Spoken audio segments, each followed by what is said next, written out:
Et on voit aujourd'hui qu'on est regardé justement d'ailleurs, en tout cas de l'Europe, mais aussi surtout d'un peu plus loin de l'Asie ou d'ailleurs. On observe en tout cas un modèle qui tend à faire référence au niveau monde.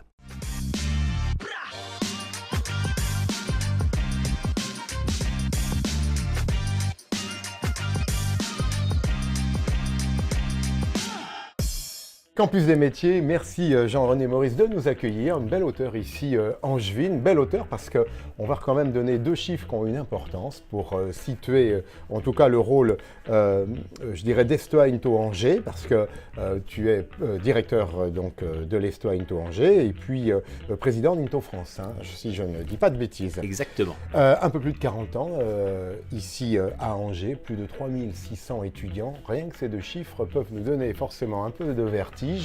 Mais en tout cas un vertige très constructif et positif sur l'attrait et l'attractivité en tout cas des métiers liés forcément au tourisme. On voit plus qu'une appétence des visions qui sont portées et distillées auprès finalement de celles et ceux qui veulent embrasser des métiers de fierté et de passion.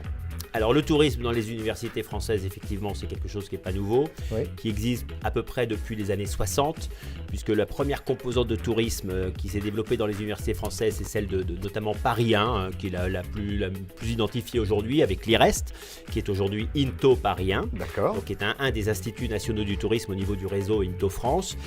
Pour Angers, c'est 1982, c'est Michel Bonneau à l'époque, professeur des universités et géographe, et qui va développer au sein du département de géographie des formations en lien avec la géographie, mais rattachées au tourisme. Et puis petit à petit, le tourisme va prendre une place de plus en plus importante. Il va même y avoir un peu séparation entre le département de géographie et ce qui est devenu l'Estoa, donc en tant que département de formation tourisme.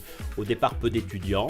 Et puis aujourd'hui, 3600 étudiants. Donc c'est la reconnaissance aujourd'hui à travers le modèle de l'Estoa, mais de l'ISTIA, Into Toulouse, ou Savoie-Mont-Blanc, ou Gustave Eiffel, ou Paris 1, de cette place qu'occupe aujourd'hui en termes de formation et de recherche le tourisme dans les universités françaises. Jean-René, justement, on a vu une France, en tout cas avant-gardiste, qui portait aussi cette vision. Est-ce que finalement c'est aussi ce modèle à la française qu'on a su préserver et doter là aussi de moyens et de dynamisme pour arriver finalement à une vraie, je dirais, filière articulée, structurée? C'est tout à fait juste et c'est un vrai travail. Alors, tout s'est pas construit non plus facilement. C'est-à-dire qu'au départ, le tourisme, je suis géographe. Et donc, en tant que chercheur, je suis identifié comme géographe et menant des études et qualifié notamment dans le domaine de la géographie. Donc, on est en France dans des approches très disciplinaires. Le tourisme n'est pas un champ disciplinaire. C'est un objet de recherche, un champ d'activité, un secteur d'activité avec notamment beaucoup d'activités économiques et professionnelles et sociales. Donc, ça, c'est des choses importantes. Mais dans le domaine universitaire, justement, le tourisme sort un peu de ce cadre puisqu'on n'est pas dans un champ disciplinaire. Donc, la difficulté du tourisme au départ à l'université, c'est d'être progressivement reconnu, identifié, pas toujours très pris au sérieux, puisque voilà, on est chercheurs, géographes qui travaillons dans le tourisme, donc bon, peut-être un peu touriste sur les bords, je ne sais pas, mais en tout cas, il y avait une visibilité qui n'était pas toujours très claire.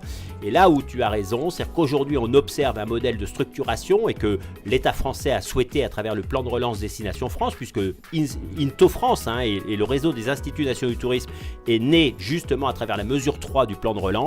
Donc la volonté de mieux fédérer, de mieux structurer le tourisme en tant qu'objet de société fort, puisqu'on le voit aujourd'hui par rapport à cette fameuse 4e révolution touristique, on en parlera peut-être un peu tout à l'heure, mais on voit bien qu'aujourd'hui le tourisme occupe une place importante, notamment et de plus en plus dans les universités, 3600 étudiants formés au métier du tourisme, des métiers de